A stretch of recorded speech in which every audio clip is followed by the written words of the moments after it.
যারা যারা গুরুত্বপূর্ণ আপডেট নিউজটি দেখার জন্য ক্লিক করেছেন, ভিডিওটি দেখতে লাইক দিয়ে কন্টিনিউ করার অনুরোধ জানাচ্ছি। আসসালামু আলাইকুম বন্ধুরা, বিরাট সুখবর, জাতীয়করণ এবার হবে। শিক্ষা উপদেষ্টার সঙ্গে বৈঠক, শিক্ষা প্রতিষ্ঠান জাতীয়করণের আশ্বাস। আজকের আপডেট নিউজটি খুবই গুরুত্বপূর্ণ।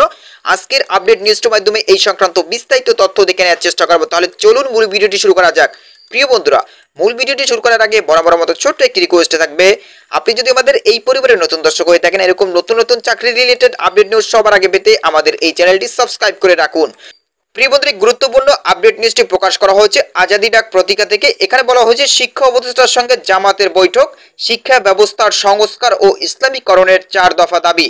জামাতের সঙ্গে শিক্ষা উপদেষ্টার যে বৈঠক হয়েছে সেখানে কিন্তু জামাতের পক্ষ থেকে 4টি দাবি জানিয়েছে। এই 4 দাবির ভিতরে কিন্তু জাতীয়করণের দাবিটাও ছিল। তো এই ব্যাপারে শিক্ষা উপদেষ্টা কি বলেছে আজকের এই ভিডিওটির মাধ্যমে জানতে পারবেন। প্রতিবেদনে একদম বিস্তারিতভাবে উল্লেখ করা হয়েছে। প্রিয় বন্ধুরা, দেখতেই পাচ্ছেন, লক্ষ্য করুন, শিক্ষা উপদেষ্টা চৌধুরী রফিকুল ইসলাম CR আবরারের সঙ্গে বৈঠক করেছেন বাংলাদেশ জামাতে ইসলামীর একটি প্রতিনিধি দল।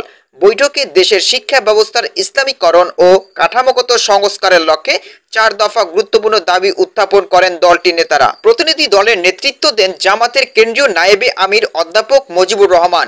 বৈঠক শেষে সাংবাদিকদের সঙ্গে আলাপকালে তিনি বলেন, বিগত ফ্যাসিস্ট সরকারের আমলে দেশের শিক্ষা ব্যবস্থাকে ধ্বংসের পথে ঠেলে দেওয়া হয়েছিল। অর্থনৈতিক ও ইসলাম বিরোধী শিক্ষানীতি যুব সমাজ ও জাতির ভবিষ্যৎকে হুমকির মুখে ফেলেছিল। জামাতের পক্ষ থেকে উপস্থাপিত মূল দাবিগুলোর মধ্যে ছিল শিক্ষা প্রতিষ্ঠান ও শিক্ষকদের জাতীয়করণ, শিক্ষা জাতি গঠনের মেরুদণ্ড এবং শিক্ষকেরাই এই ভিত্তির প্রধান শক্তি, তাই সব শিক্ষা প্রতিষ্ঠান ও শিক্ষককে জাতীয়করণ করা প্রয়োজন। এরপরে দেখতে পাচ্ছেন যে দাবিটা, সেটা হচ্ছে নন এমপিও শিক্ষকদের এমপিওভুক্তকরণ। রাজনৈতিক বৈষম্যের কারণে বিগত 17 বছরে যারা এমপিও থেকে বঞ্চিত হয়েছেন তাদের ন্যায্য অধিকার ফিরিয়ে দিতে হবে। এরপরে যে দাবিটি ছিল সেটি হচ্ছে অবসরপ্রাপ্ত শিক্ষকদের ভাতা প্রদান, অবসরে যাওয়া শিক্ষকদের বকেয়া ভাতা দ্রুত প্রদান ও যথাযথ পেনশন সুবিধা চালু করার দাবি জানানো হয়। এরপরে চতুর্থ যে দাবিটি ছিল জামাতের পক্ষ থেকে সেটি হচ্ছে স্বতন্ত্র ইবতেদায়ী মাদ্রাসা শিক্ষক এমপিওভুক্তি।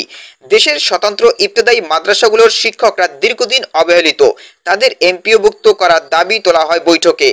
তো এখানে শিক্ষা উপদেষ্টা কি বলেছেন দেখতেই পাচ্ছেন। বৈঠকে শিক্ষা উপদেষ্টা গুরুত্ব সহকারে জামাতের দাবিগুলো শোনেন এবং সেগুলো পর্যালোচনার আশ্বাস দেন বলে জানানো হয়েছে। তো প্রিয় বন্ধুরা, আশা করছি শিক্ষা উপদেষ্টা খুব দ্রুত জামাতের এই 4টি দাবি মেনে নেবেন এবং সকল শিক্ষা প্রতিষ্ঠান জাতীয়করণের ব্যাপারে ইতিবাচক পদক্ষেপ নেবেন। তো প্রিয় বন্ধুরা, এই বিষয়ে আপনাদের কি মতামত অবশ্যই কমেন্ট করে জানাবেন। পরবর্তীতে নতুন কোনো ভিডিও নিয়ে আপনাদের মাঝে হাজির হব। সবাই ভালো থাকবেন, সুস্থ থাকবেন, আল্লাহ হাফেজ।